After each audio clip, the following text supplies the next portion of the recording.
दोस्तों, अगर आप कंफ्यूज हैं मल्टी कैप म्यूचुअल फंड में इन्वेस्ट करें कि फ्लेक्सी कैप म्यूचुअल फंड में इन्वेस्ट कर रहे हैं, तो ये वीडियो आपके लिए होने वाला है, क्योंकि इसमें आपके सारे डाउट क्लियर होंगे कि आप किस तरह के इन्वेस्टर हो, आप कैसे फंड में इन्वेस्ट करना चाहते हो। वो दोनों ही डिफरेंस इस वीडियो में आपको पता चल जाएगा। मल्टी कैप में क्या फ़र्क होता है और फ्लेक्सी कैप में क्या फ़र्क होता है, आपके लिए कौन सा फ़ंड सूटेबल है, इस वीडियो में आपको पता चलने वाला है। तो दोस्तों, वीडियो को आप पूरा देखें और अंत तक देखें, आपके सारे डाउट क्लियर हो जाएंगे। तो दोस्तों, मेरा नाम कृष्णा कुमार है और आप देख रहे हैं इन्वेस्टर सर्च 2.0। तो दोस्तों, चलिए वीडियो को स्टार्ट करते हैं। जैसे आप फ्लेक्सी कैप में इन्वेस्ट करते हो, अगर मान लो आपने फ्लेक्सी कैप में 1,000 रुपये इन्वेस्ट किया, तो उसमें से जो मिनिमम जो है आपका फंड मैनेजर को करीब 65% पैसा जो है आपका इक्विटी कैटेगरी में इन्वेस्ट करना होता है। चाहे वो लार्ज कैप में इन्वेस्ट करे, चाहे वो सारा पैसा स्मॉल कैप में करे, चाहे मिड कैप में करे, मिनिमम 65% पैसा जो है, जो करीब आपका 650 रुपये, जो 1,000 रुपये में से आप इन्वेस्ट करोगे 1,000 रुपये, उसमें आपका 650 रुपये जो है इक्विटी में मिनिमम इन्वेस्टमेंट होना चाहिए। वो किसी में भी हो सकता है, चाहे लार्ज कैप में हो, चाहे मिड कैप में हो, चाहे स्मॉल कैप में हो, क्योंकि ये फ्लेक्सी कैप फंड है, इसमें कोई भी कंडीशन नहीं है। तो जहाँ हमको अच्छा लगे वहाँ इन्वेस्ट कर सकते हैं। लेकिन अगर आप मल्टी कैप में इन्वेस्ट करते हो, तो इसमें आपका मिनिमम 75% जो है इक्विटी में इन्वेस्ट होना चाहिए। उसमें भी एक कंडीशन है, जैसे कि पहले आपको मैंने फ्लेक्सी कैप बताया, उसमें लार्ज कैप में, मिड कैप में, स्मॉल कैप में, जिसमें चाहे उसमें अपना सारा पैसा लगा सकते हैं फंड मैनेजर। लेकिन मल्टी कैप में ऐसा नहीं है, इसमें मिनिमम 75% पैसा आपका इक्विटी कैटेगरी में लगा होना चाहिए।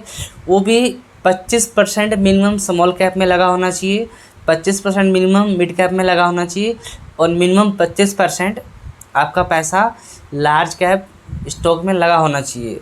यानी कि इसमें ये डिफरेंस है। अगर आप फ्लेक्सी कैप में इन्वेस्ट करते हो, तो मार्केट कंडीशन के हिसाब से जो है फंड मैनेजर पैसा इन्वेस्ट करता है, उनको जहाँ ठीक लगता है वहाँ इन्वेस्ट करते हैं और आपको मैक्सिमम रिटर्न बना के देते हैं। लेकिन मल्टी कैप में ऐसा नहीं होता है। मार्केट कंडीशन जैसे मर्जी हो, हर मार्केट कंडीशन में आपका 75% पैसा इक्विटी रिलेटेड इंस्ट्रूमेंट में लगा रहेगा, और वो भी 25% पैसा आपका लगा रहेगा, चाहे small cap, mid cap, large cap में बराबर सब में पैसा आपका लगा रहेगा। और बाकी का जो 25% पैसा बचता है, वो फंड मैनेजर अपने हिसाब से इन्वेस्ट कर सकता है, चाहे वो लार्ज कैप में करे, चाहे वो मिड कैप में करे, चाहे वो स्मॉल कैप में करे, चाहे किसी भी डेट इंस्ट्रूमेंट में करे, वो उनके ऊपर डिपेंड करता है। यानी कि मिनिमम 25% पैसा जो है आपका हर कैटेगरी में लगा होना चाहिए मल्टी कैप में। लेकिन फ्लेक्सी कैप में जो है टोटली फंड मैनेजर के ऊपर डिपेंड करता है वो पैसा कहाँ इन्वेस्ट करते हैं, क्योंकि फ्लेक्सी कैप का मतलब ही यही है, फंड मैनेजर के ऊपर पूरा डिपेंड रहता है वो अपना पैसा कहाँ इन्वेस्ट करेंगे। क्योंकि 2020 के पहले जो जितने भी फ्लेक्सी कैप फंड थे, सबके सब जो है अपनी मर्ज़ी से वो इन्वेस्ट करते थे फंड मैनेजर, चाहे सारा पैसा स्मॉल कैप में लगा दिया और उनका जो है रिटर्न ज़्यादा बना के देते हैं। लेकिन ऐसे गाइडलाइन बन गए उसके बाद में कि मिनिमम जो अगर मल्टी कैप फंड में कोई इन्वेस्ट करता है, तो उसका मल्टीपल मार्केट कैप कंपनी में पैसा लगा हो। उसी तरह जो मल्टी कैप फंड, जो अब के जो मल्टी कैप फंड हैं, उसमें 25% large cap, 25% mid cap, 25% small cap में आपका पैसा लगा होता है।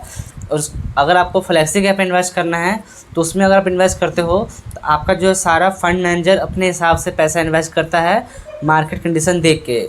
तो दोस्तों, ये बहुत ख़ास डिफरेंस है।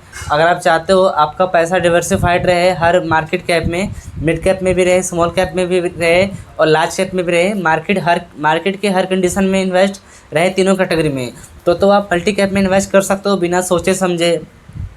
अगर आपको लगता है कि आप फंड मैनेजर के ऊपर पूरा देना चाहते हो जिम्मेवारी कि वो अपना पैसा जो है आपका जहाँ पे चाहे वहाँ लगाएं और आपको अच्छा खासा रिटर्न बना के दें, तो आप फ्लेक्सी कैप में इन्वेस्ट कर सकते हो। ये चीज़ आपके ऊपर डिपेंड करता है आप किस में इन्वेस्ट करना चाहते हो, मल्टी कैप में कि फ्लेक्सी कैप में। लेकिन मल्टी कैप में ये होता है, आपका मिनिमम 50% पैसा लार्ज और मिड और स्मॉल कैप कंपनी में लगा रहता है। थोड़ा सा फ्लेक्सी कैप के मुकाबले मल्टी कैप थोड़ा ज़्यादा रिस्की है, इसलिए इसका रिटर्न भी थोड़े ज़्यादा होते हैं फ्लेक्सी कैप के मुकाबले।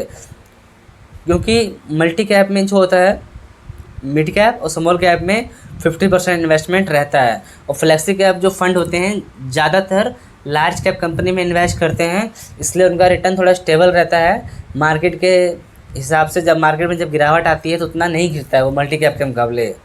तो दोस्तों ये डिफरेंस था मल्टी कैप और फ्लेक्सी कैप में। उम्मीद है आपको वीडियो अच्छा लगा होगा। अगर आपको वीडियो नॉलेजेबल लगी तो वीडियो को आप लाइक करके चैनल सब्सक्राइब कर दें। बाकी मिलते हैं किसी अगले वीडियो में दोस्तों किसी नए टॉपिक के साथ। तब तक के लिए नमस्कार।